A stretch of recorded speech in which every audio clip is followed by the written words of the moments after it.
नमस्कार, हिंदी कहानियों में आपका स्वागत है। माँ चंद्रघटा स्वरूप की पूजा। नवरात्रि के तीसरे दिन माँ चंद्रघटा स्वरूप की पूजा होती है। चंद्रघटा देवी का स्वरूप तपे हुए स्वर्ण के समान कांतिमय है।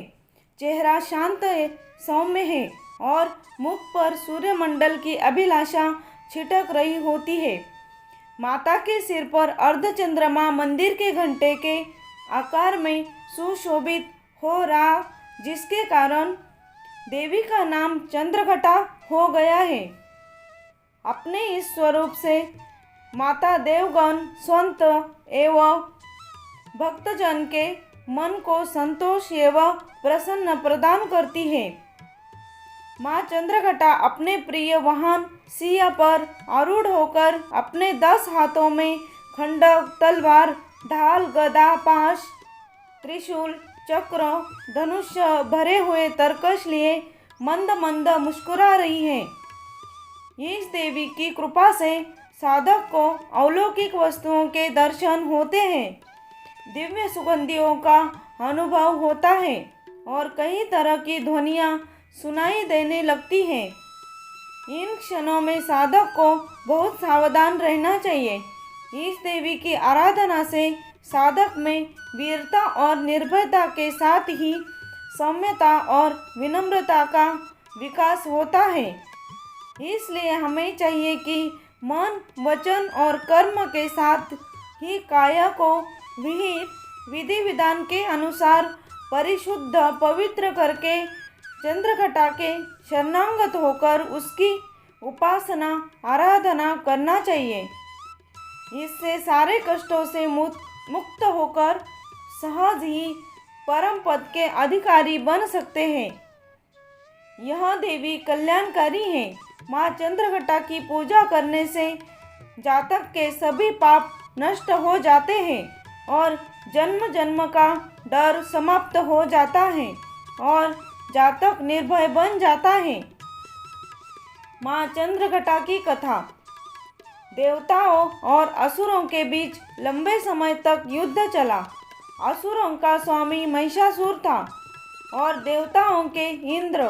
महिषासुर ने देवताओं पर विजय प्राप्त कर इंद्र का सिंहासन हासिल कर लिया और स्वर्गलोक पर राज्य करने लगा। इसे देखकर सभी देवगण परेशान हो गए और इस समस्या से निकलने का उपाय जानने के लिए त्रिदेव ब्रह्मा, विष्णु और महेश के पास गए। देवताओं ने बताया कि महिषासुर ने इंद्र, चंद्र, सूर्य, वायु और अन्य देवताओं के सभी अधिकार छीन लिए हैं और उन्हें बंधक बनाकर स्वयं स्वर्गलोक का राज बन गया है। देवताओं ने बताया कि महिषासुर के अत्याचार के कारण अब देवता पृथ्वी पर विचरण कर रहे हैं और स्वर्ग में उनके लिए स्थान नहीं है। यह सुनकर ब्रह्मा, विष्णु और भगवान शंकर को अत्यधिक क्रोध आया। क्रोध के कारण तीनों के मुख से ऊर्जा उत्पन्न हुई। देवगणों के शरीर से निकली ऊर्जा भी उस ऊर्जा से जाकर मिल गई। यह 10 दिशाओं में व्याप्त होने लगी। तभी वहाँ एक देवी का अवतरण हुआ। भगवान शंकर ने देवी को त्रिशूल और भगवान विष्णु ने चक्र प्रदान किया। इसी प्रकार अन्य देवी देवताओं ने भी माता के हाथों में अस्त्र शस्त्र थमा दिए। इंद्र ने भी अपना वज्र और ऐरावत हाथी से उतरकर एक घंटा दिया। सूर्य ने अपना तेज और तलवार दिया और सवारी के लिए शेर दिया। देवी अब महिषासुर से युद्ध के लिए पूरी तरह से तैयार थी। उनका विशालकाय रूप देखकर महिषासुर यह समझ गया कि अब उनका काल आ गया है। महिषासुर ने अपनी सेना को देवी पर हमला करने को कहा। अन्य दैत्य और दानवों के दल भी युद्ध में कूद पड़े। देवी ने एक ही झटके में ही दानवों का संहार कर दिया।